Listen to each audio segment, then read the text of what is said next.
अस्सलाम वालेकुम नाज़रीन, आप देख रहे हैं आवाज़ और मैं हूँ शहजाद इकबाल। आज 3 मुख्तलिफ इशूज़ पे प्रोग्राम में हम बात करेंगे। सबसे पहले बात होगी पाकिस्तान मुस्लिम लीग नून का आज पार्लिमानी पार्टी का इजलास था। 2 साल के बाद ये इजलास बुलवाया गया। इसमें क्या डिस्कशंस हुई इस पर बात होगी और इसके अलावा बात होगी जो पावर प्रोजेक्ट्स हैं PMLN हुकूमत के, क्योंकि PMLN की हुकूमत ने ये वादा किया है कि जब उनकी हुकूमत की मुद्दत पूरी होगी उस वक्त तक पाकिस्तान से लोड शेडिंग खत्म हो जाएगी। क्या ये मुमकिन नजर आ रहा है, इस पर भी बात होगी। और इसके अलावा चौधरी निसार साहब का आज सार्क की मीटिंग में एक बड़ा बयान, ऐसा बयान जिसके बाद home minister India Rajnath Singh जो है वो लंच किए बगैर आखिरी सेशन अटेंड किए बगैर सार्क मीटिंग का वापस चले गए, उस पर भी बात होगी। लेकिन आगाज करेंगे पार्लिमानी पार्टी का जो इजलास था जिसकी सदारत खुद नवाज की। इस हवाले से आज नवाज शरीफ साहब ने कहा कि 2013 में जब हमारी हुकूमत आई थी तो 3 बड़े चैलेंजेस थे हमारे सामने। एक ये था कि मईशत को ट्रैक पे लाना है, मईशत को मजबूत करना है, जिसमें उन्होंने कहा कि हम देख रहे हैं कि सिर्फ पाकिस्तान में ही नहीं दुनिया भर से अप्रिशिएट किया जा रहा है पाकिस्तान की मईशत को। दूसरा बड़ा चैलेंज था एनर्जी क्राइसिस, जिसके लिए बहुत सारे मंसूबे इस वक्त जारी हैं और आज उन्होंने कोई डेडलाइन नहीं दी, लेकिन पाकिस्तान मुस्लिम लीग नून का मौक़िफ़ रहा है हमेशा से कि 2018 तक लोड शेडिंग का खात्मा हो जाएगा। तीसरा बड़ा चैलेंज 2013 में जो हुकूमत के सामने था वो था दहशतगर्दी का खात्मा। और इस हवाले से हमने देखा है कि मुल्क में जो इस वक्त ज़रबे अज़ब जारी है या कराची का ऑपरेशन जारी है उससे बेहतरी ज़रूर आई है। तो ये आज मियां नवाज शरीफ साहब ने कहा था, लेकिन सिर्फ उन इशूज़ पे बात नहीं की जो कि हुकूमत की अचीवमेंट्स हैं। उन्होंने आज अपोजिशन और ख़ासतौर पर तहरीक इंसाफ को भी तनकीद का निशाना बनाया। एक बयान में नवाज शरीफ साहब ने आज ये कहा कि बाशऊर हो चुकी है अवाम और वो जानते हैं कि कौन तरक्की की सियासत कर रहा है और कौन इंतशार की सियासत कर रहा है। क्या कहा था, जरा सुनिए। अवाम अब बहुत ज़्यादा बाशऊर हो चुके हैं, उनको ज़्यादा देर तक बहकाया नहीं जा सकता।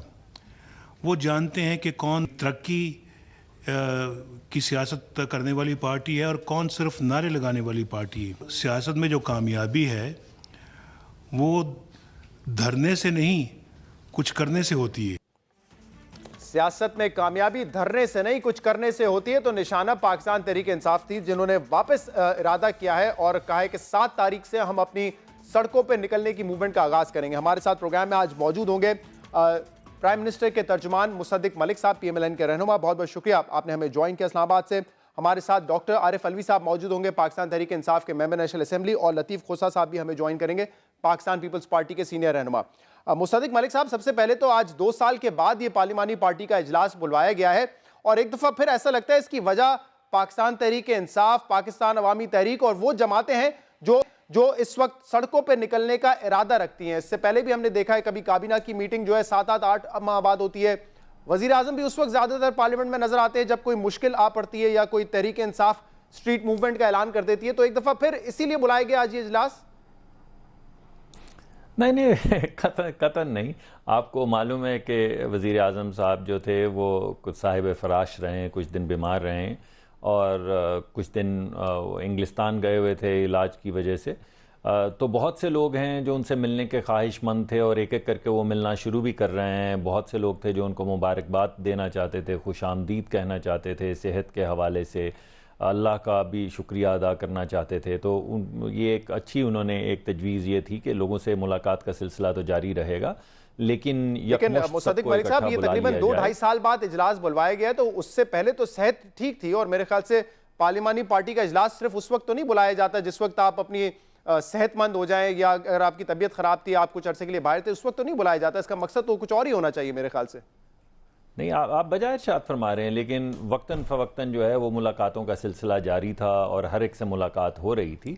ये क्योंकि दरमियान में वक्फा पड़ा तो उस वक्फे को पुर करने के लिए सोचा गया कि सबको एक ही मरतबा इकट्ठा कर लिया जाए, मगर वो मुलाकातों का सिलसिला दोबारा शुरू हो जाएगा और पार्लिमानी जो मीटिंग्स हैं वो ज़्यादा होनी चाहिए और ज़्यादा होंगी, आगे भी ज़्यादा होंगी। मगर इससे पहले भी जो है वो जब इनफरादी तौर पर मुलाकातों का सिलसिला चल रहा होता है तो फिर बहुत ज़्यादा ज़रूरत नहीं महसूस की जाती कि सबको इकट्ठा कर लिया जाए। लेकिन दरमियान में ये गैप आ गया था जिसकी वजह से सोचा गया कि सबसे इकट्ठी एक यकमुश्त मुलाकात कर ली जाए। लेकिन आपकी दूसरी बात भी अच्छी है, ये पार्लिमानी मीटिंग्स, इनसे बहुत फ़ायदा होता है। आज भी हमने देखा बहुत फ़ायदा हुआ, सब लोग जो हैं एक पेज पर आ गए, एक मौका मिला जिसमें प्राइम मिनिस्टर साहब ने पिछले 3 साल के अंदर पेज पर आ गए या शिकवे शिकायत हुई हैं जिसकी वजह से अक्सर हम देखते हैं कि पार्टी की लीडरशिप है इस तरह के इजलास को अवॉइड भी करती है। आज भी बहुत सारे जो आपके पार्लिमानी रहनुमा हैं उन्होंने शिकायत की है कि वुज़रा का एटीट्यूड ठीक नहीं है, ब्यूरोक्रेसी हमारा काम नहीं करती, इस तरह के बड़े शिकवे शिकायतें हैं आज मीटिंग में। नहीं, तो जमहूरियत का जेवर है, शिकवे शिकायत तो साथ साथ चलती हैं, लेकिन अगर आप वहाँ पे बैठे हों और जो आपके यकीनी तौर पे अगर आपको ये खबरें मिली तो आपको खबरें मिली होंगी कि किस किस ने क्या क्या कहा है, तो फिर आपको भरपूर अंदाज़ा है कि किस तरह खैर मकदम किया गया है पिछले 3 साल की परफॉर्मेंस का भी और वज़ीर आज़म साहब का भी, और कैसे उन पर एतमाद का इजहार किया गया है। और ये तो बात बड़ी वाज़ेह है, जब इतने ज़्यादा आपके पार्लिमानी लीडर होंगे यानी मेंबरान, तो किसी को ये शिकवा रह जाएगा कि हमारी एक सड़क रह गई या हमारा एक वो बिजली का कनेक्शन नहीं लगा। मगर कोई हर्ज नहीं है इन शिकायत में, यही जमहूरियत का हुस्न है और यही जमहूरियत है। तो पार्लिमानी थोड़ा सा इस पे तफसील पे भी जाएंगे और इस पे क्या बात हुई। मैं पहले जरा लतीफ़ खोसा साहब का भी मौक़िफ़ इसमें शामिल कर लूँ। लतीफ़ खोसा साहब, आज पाकिस्तान मुस्लिम लीग नून की पार्टी का पार्लिमानी इजलास था, वो कह रहे हैं कि इसकी वजह ये नहीं है कि इस वक्त ऑपोजिशन इकट्ठा हो गई है या तहरीक इंसाफ सड़कों पर निकलना चाहती है, लोग मिलना चाह रहे थे वजीर आजम साहब से, इसलिए आज ये इजलास बुलाया गया। लेकिन इस इजलास में वजीर आजम साहब ने कहा कि 3 जो बड़े चैलेंजेस थे हमारे सामने, चाहे वो मईशत की मजबूती हो, पावर क्राइसिस का खात्मा हो या फिर दहशतगर्दी का खात्मा हो, उस पर हमने बहुत पेशरफ्त की है और हम ट्रैक पर हैं। आप इत्तेफाक करते हैं कि इन तीनों चैलेंजेस पे जो है काफी हद तक पेशरफ्त हुई है हुकूमत की जानिब से? देखिए, पेशरफ्त तो हमारी तावन से कराची में हुई है, बिकॉज हमारा वो सरबराही का ऑपरेशन है जो हमने रेंजर्स मांगी थी और हम ही उस एपेक्स कमेटी के सरबराह चीफ मिनिस्टर साहब हैं। बाकी तो मुझे कहीं नजर नहीं आई है। पंजाब आमाजगाह बनी हुई है, पंजाब में बच्चे जो है 750 बच्चा अगवा हुआ है पिछले 6 महीने में। पंजाब के जो हालात हैं वहाँ, ये छोटू गैंग को आप देख लें किस तरह ऑपरेट हुआ है, क्या कुछ हुआ है वहाँ ऑपरेशन। वहाँ ये चाहते नहीं है कि रेंजर्स को लेकर जाएं और वहाँ का इनका जो सिलसिला है वो इतना बदनज़मी की नजर है। अगर मॉडल टाउन का आप सानिया ही देखें, उसमें जो कत्ल गारत रवा की गई वो चंगेज खान और हलाकू खान की दास्तानें भी बुला देती हैं और उस पर जो है आज तक किसी को जो है मुआवजा नहीं हुआ उसका। तो मैं नहीं समझ आती है कि क्या कुछ अहदाफ हासिल किए हैं। देखें, उसमें भी सिर्फ अस्करी क़यादत में जो कुछ किया है, ज़रब अज़ब में यकीनन उन्होंने कामयाबियां हासिल की हैं, लेकिन वो उन्हीं का वो खासा है। बाकी जो बाकी लेकिन सर, अगर फौज अच्छा काम करती है और उसमें दहशतगर्दी में कमी होती है तो उसका क्रेडिट भी तो हुकूमत वक्त को जाता है ना। फौज तो हुकूमत के मातहत ही है। काश के हुकूमत वक्त जो है, जो नेशनल एक्शन प्लान था, उस पर जो है बाकी चीजों पर भी अमल करती। काश हम दहशतगर्दी के खात्मे के लिए वो माइंडसेट को भी जो है हिट डाउन करते। काश हम उन मदरसों को भी रेगुलेट और कंट्रोल कर पाते और हमारे अंदर वो पॉलिटिकल विल होती। हमने तो उस जो फिक्री इंतशार जो ज़ियाउल हक ने पैदा किया था और ज़ियाउल हक की बाकियात में उसको कंटिन्यूटी दे के, तसलसल दे के एक जो है नासूर की तरह इस मुल्क में नफरतें पैदा कर दी हैं। क्या हम उस जगह पे कोई कोशिश भी कर रहे हैं? कोई ज़रबे अज़ब के अलावा ज़रबे अज़ब तो देखिए आपने कला कमा जो है दहशतगर्दों को किया, लेकिन आपका क्या ख्याल है वो डोमिनेंट हो गए तो सोसाइटी में क्या अमन आ जाएगा? इससे बिल्कुल नहीं आएगा जब तक आप नेशनल एक्शन प्लान पर कुलियतन जो है अमल नहीं करेंगे।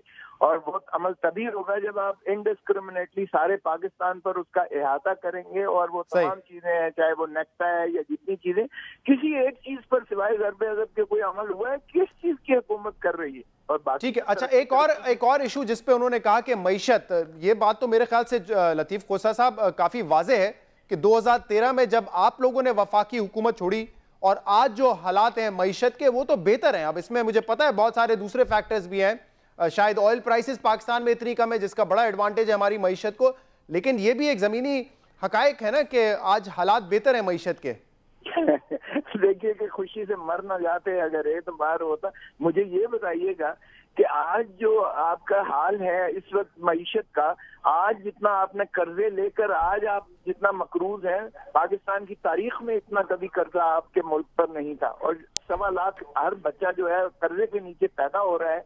आज हमारी नस्लें आइंदा जो है ये कर्जे अदा करती रहेंगी और महंगाई आलामान आज इतनी है जितनी पहले कभी ना थी। इन्फ्लेशन आप देख लीजिएगा जितनी। देखें, बात यह है कि अगर आप पाकिस्तान की सरासीनगी आवाम की देखें तो वो खुदकुशियां कर रही हैं। किस ये फलाह की, किस हॉस्पिटल, किसी हॉस्पिटल का जो है हेल्थ केयर सेक्टर में आप देख लीजिएगा, 2.5 करोड़ बच्चा आपका स्कूलों से महरूम है, वो जा नहीं रहा है। स्कूलों की हालत जरा पब्लिक स्कूल्स की देखिएगा, आपको पता चल जाए। पब्लिक सेक्टर की कोई सर उसका पूरा मलबा सिर्फ हुकूमत पे तो नहीं डाला जा सकता। सिर्फ अगर आज इतने करोड़ों बच्चे स्कूल से बाहर हैं तो उसमें जिम्मेदारी मेरे ख्याल से सबकी आती है, आपकी भी आती है, PMLN की भी आती है। आप दोनों ने जो है वफाकी हुकूमतें भी देखी हैं, प्रोविंशियल हुकूमतें भी देखी हैं। लेकिन मैं जरा थोड़ा सा आगे बढ़ाता हूं इस इशू को, इस पर मैं पॉइंट ऑफ व्यू तो लूंगा मुसद्दिक मलिक साहब का, लेकिन डॉक्टर आरिफ अलवी साहब भी हमारे साथ मौजूद हैं। डॉक्टर साहब, आज नवाज शरीफ साहब ने एक बात की थी, इशारा यकीनन आपकी पार्टी की तरफ था, मैं एक दफा फिर वो सुनवा देता हूं आपको, फिर आपसे जवाब लूंगा। जी सुनवाइए। बहुत ज़्यादा बाशऊर हो चुके हैं, उनको ज़्यादा देर तक बहकाया नहीं जा सकता। वो जानते हैं कि कौन तरक्की की सियासत करने वाली पार्टी है और कौन सिर्फ नारे लगाने वाली पार्टी है। सियासत में जो कामयाबी है वो धरने से नहीं कुछ करने से होती है। जी आरिफ अलवी साहब, सियासत में कामयाबियां धरने से नहीं कुछ करने से होती है। नवाज शरीफ साहब की ये बात आपकी पार्टी को समझ क्यों नहीं आती है आरिफ अलवी साहब? क्योंकि ये बात दुरुस्त है नहीं, बात दुरुस्त नहीं है। मईशत के एतबार से आप अभी सवाल कर रहे थे, मईशत के एतबार से $3 बिलियन पर ईयर का पेट्रोल प्राइसेस का फर्क पड़ा है मुल्क को।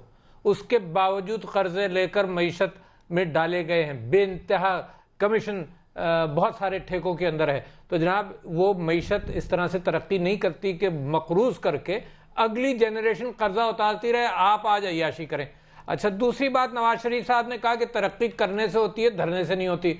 मैं मानता हूं, मुझे ये बताएं कि अगर आप चार इलेक्शंस को देख लेते तो धरना भी नहीं होता, तो धरना पड़ा किसकी वजह से? यानी आपने 128 दिन के धरने के बाद वो बात मान ली जो पहले माननी थी, और उसके बाद चारों, वो पता चला कि चारों के अंदर धांधली भी, 3 तो क्लियर हो गए, एक की अपील है जिसके अंदर कल ये पता चला कि 1,56,000 वोटों की तस्दीक नहीं हो सकी। मैं अब भी ये कह रहा हूं कि धरनों से आप भी बचें, यानी हुकूमत वक्त जो है उसको हैंडल करना चाहिए। चीज जो इल्जामात पनामा लीक्स के हैं उस हवाले से प्राइम मिनिस्टर साहब बता दें, सारी चीजें खुद खोलकर बता दें क्या कहा है। कोई जवाब नहीं आया, एक मरतबा असेंबली में, 2 मरतबा टेलीविजन पर कोई उन्होंने जवाब नहीं दिया कि क्या हुआ है। अगर वो नहीं देना चाहते तो हम तो मजबूर हैं, पार्लियामेंट में कोशिश कर रहे हैं, जुडिशरी के अंदर कोशिश कर रहे हैं, इलेक्शन कमीशन के अंदर कोशिश कर रहे हैं, फिर वही मामला आएगा कि मजबूरन हम सड़क पर भी कोशिश करेंगे। हमारा जमहूरी हक है, हम सड़क पर कोशिश करेंगे, और हुकूमत वक्त की कोशिश है कि सड़क पर मामला नहीं आए, वो कोशिश करें। दरअसल जिस दिन इन्होंने TOR मान लिए, जिस दिन तहकीकात शुरू हुई, उसके बाद साफ पता चल जाएगा कि मामला, यानी पता चल जाएगा कि दाल में काला कहां है। और मैं समझता हूं कि 68 ईयर्स में पाकिस्तान का सबसे बड़ा इशू करप्शन है, उसी को ग्रैपल करने के लिए तैयार नहीं। कैसी तरक्की यार है? इनका खुद DG सिंध कहता है कि $133 मिलियन पर डे की चोरी है। इसका मतलब $41 अरब की साल में चोरी है। कैसी? मैं कहता हूं कि अगर ये $41 अरब की चोरी रुक जाए, जो बाहर जाता है, जो पनामा के जरिए जाता है, जो दुबई जाता है, जो इंग्लैंड जाता है, जिसपे फ्लैट्स खरीदे जाते हैं, अगर ये तरक्की रुक जाए, ये चोरी रुक जाए, तो आप देखिए कि तरक्की क्या होती है। तरक्की उसको कहेंगे। मैं जरा इसमें मुसद्दिक मलिक साहब की अगर मैं राय ले लूं, मुसद्दिक मलिक साहब, आरिफ अलवी साहब के इस पॉइंट में वजन है, क्योंकि एहतसाब का आपने खुद कहा था, आपकी जमात ने कहा था हम एहतसाब करेंगे और एहतसाब का आगाज हमसे होगा। आज तक हमें वो एहतसाब की शुरुआत होती हुई नजर आती। वो कह रहे हैं हम कोर्ट भी गए हैं, हम इलेक्शन कमीशन ऑफ पाकिस्तान भी गए, अब मजबूरन अगर हमें सड़कों पर निकलना पड़ेगा तो वो भी हम निकलेंगे। तो फिर आज नवाज शरीफ साहब कह रहे हैं कि जो सड़कों पर निकलते हैं वो इंतशार की सियासत कर रहे हैं, लेकिन सड़कों पर निकलना तो इनकी एक मजबूरी बन गई। आरिफ अलवी साहब कह रहे हैं क्योंकि आप लोग एहतसाब करने के लिए तैयार नहीं है।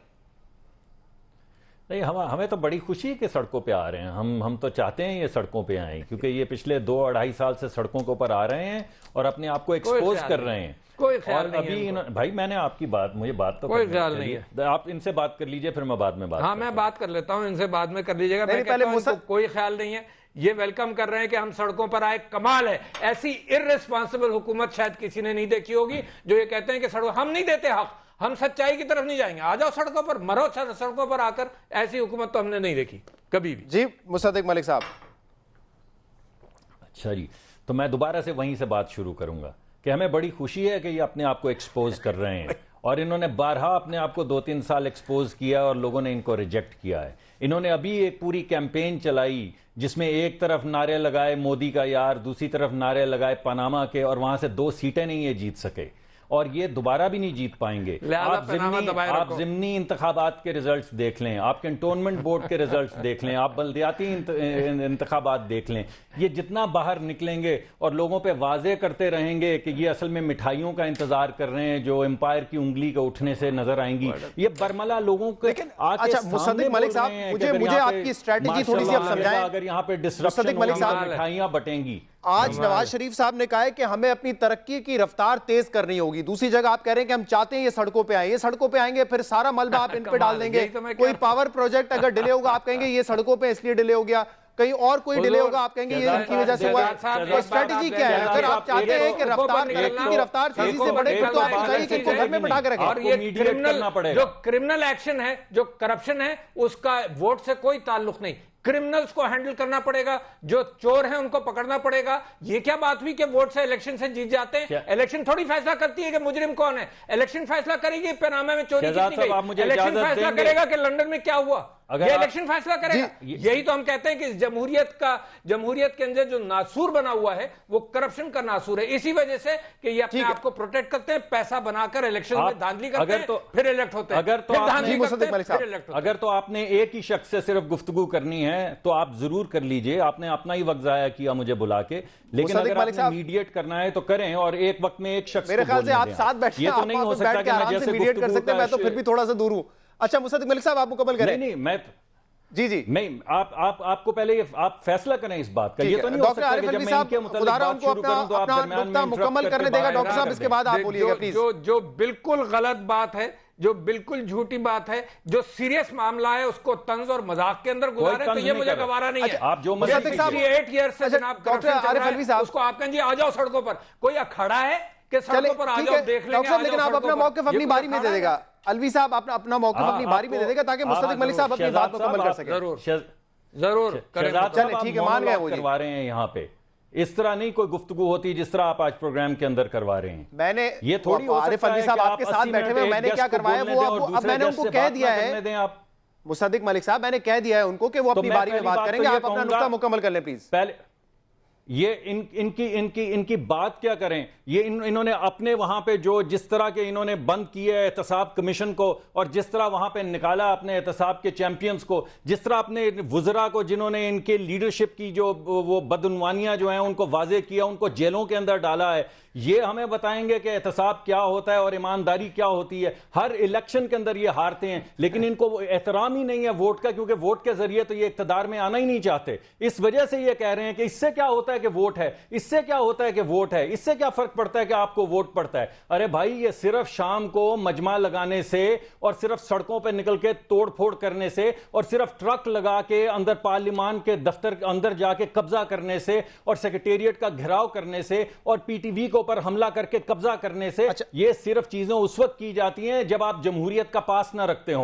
और जो इनकी करप्शन है वो जब आपके सामने आएगी तो अब आपको सब पता चल जाएगा। मुसद्दिक मलिक साहब मेरा सवाल सुन लें। फायदा है इस बात के अंदर। नहीं, आप मुझे बात करने दीजिए उतने ही मिनट जितने आपने इनको बात करने दिए। आपको मैंने सर ज्यादा वक्त दिया उनसे। इनको जब ज्यादा मैं खामोश हो जाऊंगा, लेकिन इनको ये बात इन पे वाजे होनी चाहिए। ये चाहते नहीं है कि ये जितना पनामा के अंदर इन्होंने हिच डाली हुई है, ये चाहते हैं कोई कानून ऐसा बने जो प्राइम मिनिस्टर के नाम से बने। अरे भाई, फिर आप जाके तो वहां पे प्राइम मिनिस्टर का नाम तो पनामा के अंदर है ही नहीं। मुसद्दिक मलिक साहब, मेरा कानून बने। मेरा सवाल आपसे ये, मैं आपको ही वक्त दे रहा हूं। मेरा सवाल आपसे ये कि आपके लिए बताइए, मुल्क तरक्की करे, जो आप कहते हैं कि तरक्की की रफ्तार को हमें तेज करना है, ये आपका ऑब्जेक्टिव है, या आप चाहते हैं कि तहरीक इंसाफ सड़कों पे निकल के अपने आप को एक्सपोज करे? आप क्या चाहते हैं? आप तो तरक्की की तरफ मेरे ख्याल से जाना चाहेंगे ना, और अगर चाहते हैं वो तो तहरीक इंसाफ को घर पे बैठा के रखें।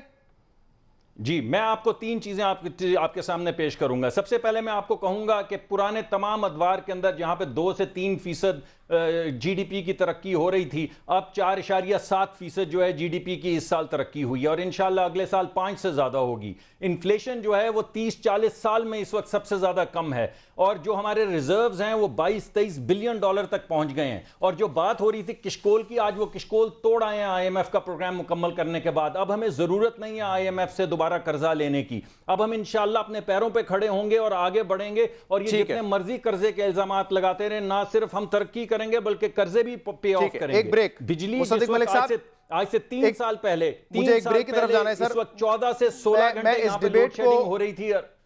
मैं इस डिबेट को मुसद्दिक मलिक साहब, और जिस लोड शेडिंग की आप बात कर रहे हैं, क्योंकि ये भी कौम से एक वादा है आपकी हुकूमत का कि 2018 तक लोड शेडिंग का खात्मा होगा, 10,000 मेगावाट हम जो है इस वक्त नई बिजली प्रोड्यूस करेंगे। लेकिन मैं कुछ आपको प्रोजेक्ट्स के हवाले से बताऊंगा एक ब्रेक के बाद कि उनका स्टेटस क्या है, क्या वो 2018 तक मुकम्मल हो सकेंगे या नहीं हो सकेंगे। एक ब्रेक के बाद बात करेंगे।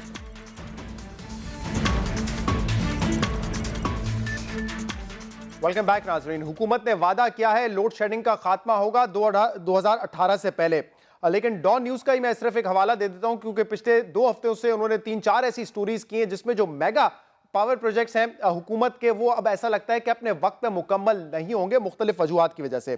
दासू पावर प्रोजेक्ट जिसकी प्रोडक्शन 4,320 मेगावाट होगी, पहले उसके फर्स्ट फेज को मुकम्मल करना था 2019 में, लेकिन अब यह ताखीर का शिकार है क्योंकि फरीकैन में जो है इत्तफाक राय नहीं पाया जाता, तो इसमें जो है ताखीर होगी।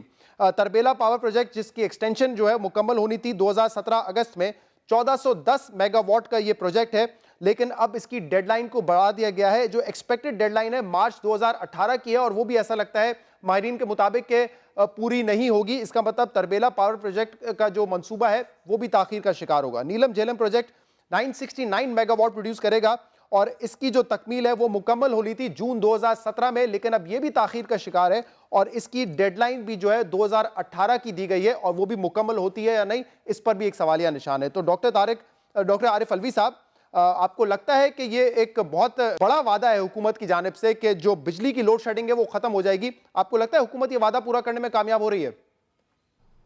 आपने जो तफसीलात बताई हैं उससे तो मुझे नहीं लगता, मगर मुझे आप जवाब देने दीजिए बहुत सारी बातों का। ये बात कही गई कि जी कशकोल तोड़ दिया है, मैं बताना चाहता हूं कि इसके बावजूद के $3 बिलियन पर ईयर का पेट्रोल प्राइसेस से फर्क पड़ा, हमारी एक्सपोर्ट्स कम हो रही हैं, इंपोर्ट्स बढ़ रही हैं। इसके बावजूद कि जनाब इनका ये कह रहे हैं कि कशकोल तोड़ दिया, इस वक्त पाकिस्तान का बच्चा कहीं ज्यादा मकरूज है इनकी हुकूमत के हवाले से। 7.5% पर बॉन्ड्स फ्लोट करके बिलियंस ऑफ डॉलर्स का कर्जा लिया गया है, बिलियंस ऑफ डॉलर्स का कर्जा लिया गया है। इस हवाले से अगर ये कहा जाए कि जनाब हमने कशकोल तोड़ दिया है तो दाता दरबार से देख खरीद कर ले आए हैं, देख के अंदर सारा काम हो रहा है। तो ये वही बात है जो प्राइम मिनिस्टर साहब कह रहे हैं कि तरक्की नारों से नहीं होती, तरक्की तो हकीकत में करनी पड़ेगी। तरक्की इस तरह से नहीं होगी। आपको मालूम है पंजाब के सारे प्रोजेक्ट्स ZKB को दिए जाते हैं, बेइंतहा कमीशन इसके अंदर जा रहा है। मैं तो कह रहा हूं कि जरा सी ये हुकूमत अगर जिस तरह से भी अगर तहकीकात इंडिपेंडेंट अंदाज से हो जाएगा तो आपको पता चल जाएगा। ये पनामा लीक्स ये कहते हैं कि धरने पर आ जाओ, इनके फाइनेंस मिनिस्टर कहते हैं कि जी धरने से नुकसान हुआ। तो ये कैसी हुकूमत है कि कंट्राडिक्टरी बयान देती है? एक आदमी कह रहा है आ जाओ धरने पर जैसे कोई अखाड़े में बुला रहे हैं, और एक आदमी कह रहा है फाइनेंस मिनिस्टर के जी धरने पर मत आए। ये पनामा के हवाले से इसी तरह से मामलात को मखदूश कर रहे हैं। ये तहकीकात हुए बगैर पाकिस्तान की मईशत तरक्की नहीं करेगी। मैं समझता हूं अब आप आ जाइए कि आपने ये फरमाया कि जनाब ये बिजली के प्रोजेक्ट के एतबार से आप ये देख लिए कि CPEC is a good project, China के साथ एक कोऑपरेशन की बात है, बहुत अच्छा है, मगर उसके अंदर अच्छा टोटल फोकस वो उन 38 बिलियन डॉलर्स पर है या 36 बिलियन डॉलर्स पर है जो लोन के तौर पर आ रहे हैं, जो सारे प्रोजेक्ट्स एनर्जी प्रोजेक्ट्स पंजाब में बन रहे हैं। मैं समझता हूं, मैं बड़ा खुश हूं इस बात पर कि पंजाब की तरक्की होगी, मगर मैं कहता हूं कि बाकी जगहों पर भी इन्वेस्टमेंट होना चाहिए था। कथा कलामी की माजरत चाहता हूं डॉक्टर आरिफ अलवी साहब, बहुत अहम है, बहुत अहम बात है। आप कह रहे हैं कि पंजाब की तरक्की होगी, नहीं ऐसा नहीं है। अगर आज आपने रिपोर्ट पढ़ी हो, जो तरक्याती फंड है पंजाब का उसका 58% में इस्तेमाल होता है, बाकी पंजाब के किसी जिले में 3% से ज्यादा फंड नहीं इस्तेमाल होता। तो लाहौर की तरक्की होगी, पंजाब की तरक्की ना कहें इसको। इमेजिन करें कि इमेजिन करें कि डिस्ट्रीब्यूशन का क्या हाल है। 58% लाहौर में खर्च हो रहा है और बहुत सारे, एक प्रोजेक्ट पर नहीं, बहुत सारे प्रोजेक्ट पर। 3% मुल्तान में है और बाकी कोई डिस्ट्रिक्ट पंजाब का ऐसा नहीं है जहां 2% से ज्यादा हो। मैं कहता हूं कि ये प्रायोरिटीज सिर्फ लाहौर की हुकूमत है, सिर्फ लाहौर की बात। अच्छा अलवी साहब, मुझे एक सवाल के जवाब दें प्लीज। बात नहीं है अलवी साहब, अगर आप समझते हैं पावर प्रोजेक्ट्स इनके जो है वो अपनी डेडलाइन में मुकम्मल नहीं होंगे, मईशत ने तरक्की नहीं की, कर्जे बढ़ रहे हैं, तो फिर सर आप इनको अगर वक्त अपना मुकम्मल करने दें जो 5 साल का है, तो ये ज्यादा बेहतर तरीके से एक्सपोज करना नहीं होगा इनको, रादर देन कि अगर आप इनके काम में आड़े आएंगे और फिर ये बहाना बनाएंगे कि देखें ये सड़कों पे आगे इसलिए काम मुकम्मल नहीं हुआ, आप तो इनको एक एक्सक्यूज दे रहे हैं।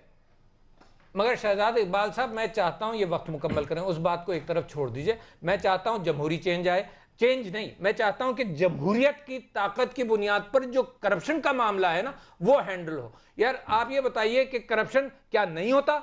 अगर होता है तो पाकिस्तान की अदालतों के एतबार से तो करप्शन एग्जिस्ट ही नहीं करता। करप्शन तो यहां बहुत है। जब एक मामला आया है उसकी तहकीकात के लिए इमरान खान साहब ने कहा मेरा नाम भी नहीं है, पनामा लीक्स में कर लो। नवाज शरीफ साहब की डिपेंडेंट मरियम नवाज शरीफ का नाम जब है तो डिपेंडेंट का नाम है तो मैं जिम्मेदार। ठीक है, अब जरा मुसद्दिक मलिक से मुझे यही सवाल करने दें। खरीदे होंगे ना, मैंने जायदाद खरीदी होगी, तो लिहाजा मैं कहता हूं इनको, मैं दरखास्त कर रहा हूं, मैं चाहता हूं कि बिजली के प्रोजेक्ट्स पूरे हों। देखो पाकिस्तान की बेहतरी के अंदर मेरी ख्वाहिश है बिजली के प्रोजेक्ट्स कम हो, मगर उसके अंदर एक और चीज है जो आपने नहीं गिनाई, ट्रांसमिशन के एतबार से ट्रांसमिशन इज नॉट केपेबल कि अगर इनके प्रोजेक्ट्स भी पूरे हो जाते तो ट्रांसमिशन। अच्छा मुझे डॉक्टर साहब इजाजत दें, मैं डॉक्टर मुसद्दिक मलिक साहब से जरा इन चीजों के जवाब ले लूं। डॉक्टर मुसद्दिक मलिक साहब, क्या 2018 तक बिजली की लोड शेडिंग में खात्मा हो जाएगा? आज नवाज शरीफ साहब ने कोई डेडलाइन नहीं दी, प्लानिंग कमीशन कुछ महीने पहले कह चुका है 2019 तक भी लोड शेडिंग जारी रहेगी। 3 मंसूबे तो मैंने आपको बता दिए, तरबेला, नीलम, दासू, ये वक्त पे मुकम्मल नहीं हो रहे, क्या स्टेटस है इस वक्त? देखिए पहले तो मैं आपको ये कहूँगा कि जिस वक्त आज से 2-2.5 साल पहले 2013 के इलेक्शन में शहरी इलाके हैं उसमें 10 से 12 घंटे लोड शेडिंग हो रही थी और जो दही इलाके हैं वहाँ पे 16 से 18 घंटे लोड शेडिंग हो रही थी। इस वक्त मुल्क के जितने भी शहरी इलाके हैं वहाँ पे 6 से 7 घंटे लोड शेडिंग हो रही है और दही इलाकों में 8 से 9 घंटे लोड शेडिंग हो रही है। तो ये जो बिजली इजाफी आई है ये आने की वजह से लोड शेडिंग कम हुई है। तो पहले तो जो और लोग यहाँ पे इतनी उनकी बुरी याददाश्त नहीं, उनको याद है कि हर 1 घंटे के बाद 1 घंटे यहाँ पे लोड शेडिंग हो रही थी। तो पहली बात तो ये कि रिलीफ ऑलरेडी आ चुका है और इक्तिसादी तरक्की की बात तो मैं पहले कर चुका हूँ। दूसरी बात यह है कि अगले साल 2018 तक लोड शेडिंग का खात्मा होगा या नहीं होगा? ये बड़ा आपका वादा है, कौन से ये पूरा करेंगे? ना सिर्फ जी बिल्कुल करेंगे और मैं उसकी तफसील आपको बताने लगा हूं। अगले साल सिंपल साइकिल के ऊपर यानी इस 3600 मेगावाट जो हैं एलएनजी की बुनियाद के ऊपर जो प्रोजेक्ट्स हैं वो अगले साल ऑनलाइन आएंगे। 3600 का मतलब है कि हर 400-500 मेगावाट का मतलब होता है कि 1 घंटे की लोड शेडिंग मुल्क के अंदर कम हो जाती है। ये 3600 पूरे नहीं आएंगे, हकीकत ये है कि ये 2200 आएंगे क्योंकि अगले साल ये सिंपल साइकिल के ऊपर चलेंगे। तो 4-4.5 घंटे की लोड शेडिंग अगले साल कमी सिर्फ इन प्रोजेक्ट्स की वजह से आएगी और उसके 11 महीने के अंदर अंदर ये कंबाइंड साइकिल के ऊपर आ जाएंगे यानी 3600 हो जाएंगे। तो 7-7.5 घंटे की लोड शेडिंग सिर्फ एलएनजी के प्रोजेक्ट्स जो हैं उनके जरिए आ जाएगी। उसके अलावा 2 पोर्ट कासिम के ऊपर प्रोजेक्ट लग रहे हैं, मैं अब आपको वो गिनवा रहा हूं प्रोजेक्ट जो लग रहे हैं। सर आप मुझे सिर्फ ये बताएं सिंध के अंदर प्लानिंग कमीशन क्यों कह रहा है 2019 तक भी जो है लोड शेडिंग का खात्मा नहीं होगा? प्लानिंग कमीशन क्यों ये रिपोर्ट कर रहा है? फिर ये मैंने प्लानिंग कमीशन की रिपोर्ट नहीं देखी, मैं तो आपको वो बिजली के मामलात बता रहा हूं जो मेरे सामने, जो मुझे मालूम है जिनके मुतालिक। इसकी तफसील तो बिजली का महकमा आपको बता सकता है। तो मतलब हो जाएगी खत्म, आप कह रहे हैं कि ऑन ट्रैक है और 2018 तक लोड शेडिंग का खात्मा हो जाएगा? ऑन ट्रैक है और नहीं, और उसके अलावा ये जो आप जिस तरबेला 4 एक्सटेंशन की बात कर रहे हैं ये 3-4 महीने डिले है। इसको अगले साल समर से पहले आ जाना था, ये वो 3-4 महीने के डिले से आएगी। इसका मतलब ये नहीं कि बिजली नहीं आएगी। 2018 के अंदर 1400 मेगावाट जो है वो तरबेला 4 से आएगी, ये 3600 मेगावाट जो है वो एलएनजी के प्रोजेक्ट से आएगी। बस 1320 मेगावाट के 2 प्रोजेक्ट हैं जो अगर कंप्लीटली भी ऑनलाइन ना आए, पार्शली भी आए तो 1500 मेगावाट वहां तो आप समझते हैं, आप अभी भी ये कह रहे हैं कि हुकूमत जो है वो ट्रैक पर है, लोड शेडिंग का खात्मा 2018 से पहले हो जाएगा। मुझे एक ब्रेक लेना, एक ब्रेक के बाद हम एक और करेंगे। ठीक है, एक और इशू पे बात करेंगे। चौधरी निसार साहब ने आज कश्मीर के हवाले से बयान दिया और बाद में उन्होंने ये कहा कि जो पाकिस्तान की पॉलिसी है उसकी मैंने आज तर्जुमानी की है। उस पर बात होगी एक ब्रेक के बाद। वेलकम बैक नाजरीन। कहा जाता है कि सच का दिलेरी से सामना करना चाहिए, सच से भागना नहीं चाहिए। लेकिन चौधरी निसार साहब ने जब आज कश्मीर के हकायक सामने रखे तो Indian home minister Rajnath Singh उस सच का सामना नहीं कर सके और सार्क की मीटिंग का जो लास्ट सेशन है उसको अधूरा छोड़ के चले गए। दोपहर का खाना भी खाना उन्होंने जो है ठीक नहीं समझा। क्या कहा था चौधरी निसार साहब ने, आपको सुनाते हैं। We believe it is important to maintain a differentiation between terrorism and freedom movements, particularly those which have been sanctified by the resolutions of the UN Security Council. We have seen brutal force being used against unarmed civilians.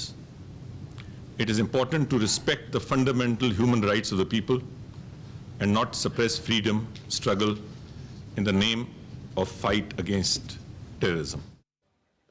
Chaudhary Nisar साहब ने आज कहा कि मासूम बच्चों और शहरियों पर तशद्दुद करना दहशतगर्दी के ज़मरे में आता है। इस पर हम आरिफ अलवी साहब और मुसद्दिक मलिक साहब से भी बात करेंगे, लेकिन इससे पहले हम बात करेंगे, हमारे साथ मौजूद है मिशाल मलिक साहिबा, अहलिया हैं यासीन मलिक साहब की, जो कि हमें इस्लामाबाद से ज्वाइन कर रही हैं। भूख हड़ताल कर रही हैं इस वक्त जो मजालिम हिंदुस्तान की जानिब से किए जा रहे हैं निहत्ते कश्मीरियों पर। बहुत बहुत शुक्रिया मिशाल मलिक साहिबा, प्रोग्राम में आपने हमें ज्वाइन किया।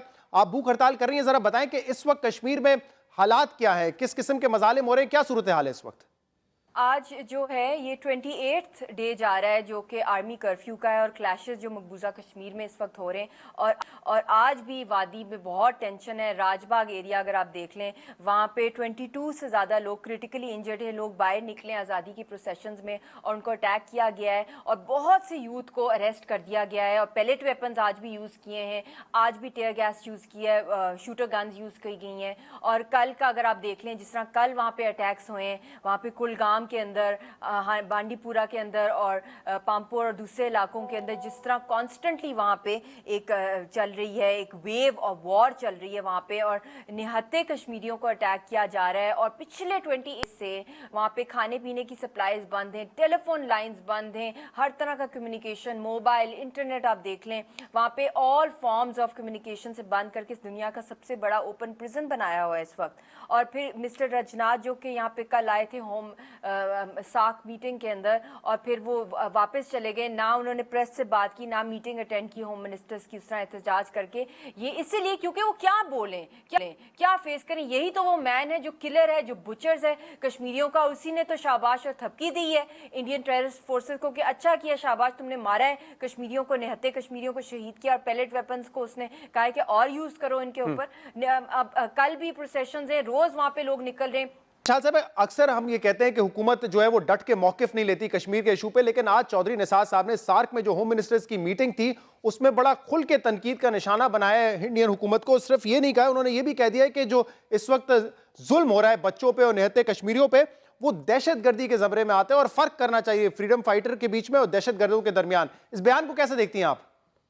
बिल्कुल चौधरी निसार ने बिल्कुल उन्होंने ठीक बात की है कि एक वाज़े फ़र्क है बिटवीन टेररिस्ट एक्टिविटीज़ और एक लेजिटिमेट फ्रीडम मूवमेंट। आज़ादी की जो ये स्ट्रगल है कश्मीरियों की, ये तो दुनिया मानती है स्ट्रगल को और वो वारिस हैं वहाँ के। और जो सबसे बड़े दुनिया के इस वक्त दहशतगर्द स्टेट जो है वो तो हिंदुस्तान है, जो कि अपनी टेररिस्ट इंडियन फोर्सेस के थ्रू सबसे वर्स्ट किस्म के बारबैरिक और वॉर क्राइम्स कर रहे हैं। सबसे घिनौने और ब्लैक और ड्रैकोनियन लॉज उन्होंने इंप्लीमेंट किए मकबूजा कश्मीर में। टाडा, पोटा और आर्म फोर्सेस स्पेशल पावर जो कंप्लीट आज़ादी दे देते हैं इंडियन फोर्सेस को कि वो कुछ भी करें। तो जो चौधरी निसार ने बात की है बिल्कुल ठीक किया और इसको बर्दाश्त नहीं कर सका ये मिस्टर राजनाथ, क्योंकि ये टेररिस्ट माइंडसेट के लोग हैं, ये गुंडागर्दी करते हैं, बदलते हैं और उस जोर के ऊपर उन्होंने जबरन अपनी आर्मी डाली हुई है इंडिया की। मगर कश्मीरियों को और ना कश्मीर पे ये भूल जाएं, ये इनके लिए ख्वाब है क्योंकि कश्मीरियों ने अपने आखिरी कतरे तक अपने वतन की दिफा करनी।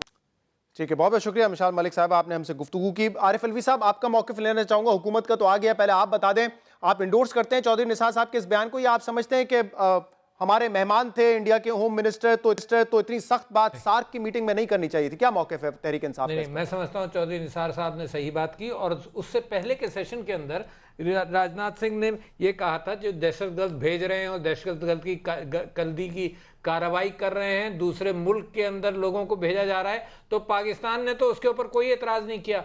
जब चौधरी निसार ने बात की और ये यूनाइटेड नेशंस रेजोल्यूशन के मुताबिक है तो ये वॉकआउट कर गए क्योंकि ये बर्दाश्त नहीं कर पा रहे। इंडिया जो है वो आंखें मीच कर बैठा हुआ है इस इशू पर। मैं दो बातें आपसे करना चाहता हूं कश्मीर के हवाले से, बड़ी अहम है। एक तो ये परसों जो गार्ड मारा गया ना, जिसके 500 पैलेट्स लगी हैं उसकी बॉडी के अंदर, और वो अपनी मोटरसाइकिल पर बैठकर जा रहा था, उसकी वजह से ज्यादा फिर हड़ताल के अंदर पेशरफ्त हुई है। मैं चैलेंज करता हूं, मैं कश्मीरी भाइयों के हवाले से चैलेंज करता हूं कि इंडिया ये राइट्स को क्वेंच करने के लिए पैलेट गन जो इस्तेमाल कर रहा है, मैं चैलेंज करता हूं इंडिया में कहीं और करे। इंडिया ने ये दिखा दिया है। एक जवाब अगर अलवी साहब, मेरे पास वक्त कम है, मैं मुस्तफिक मलिक साहब से ले लूं। चैलेंज करता हूं ये कहीं नहीं करेगा, ये सिर्फ कश्मीरियों के लिए मुजालिम करने के लिए खड़ा हुआ है। एक सवाल अलवी साहब, पैलेट गन नहीं इस्तेमाल करेगा। अलवी साहब, मुस्तफिक मलिक से एक अहम सवाल।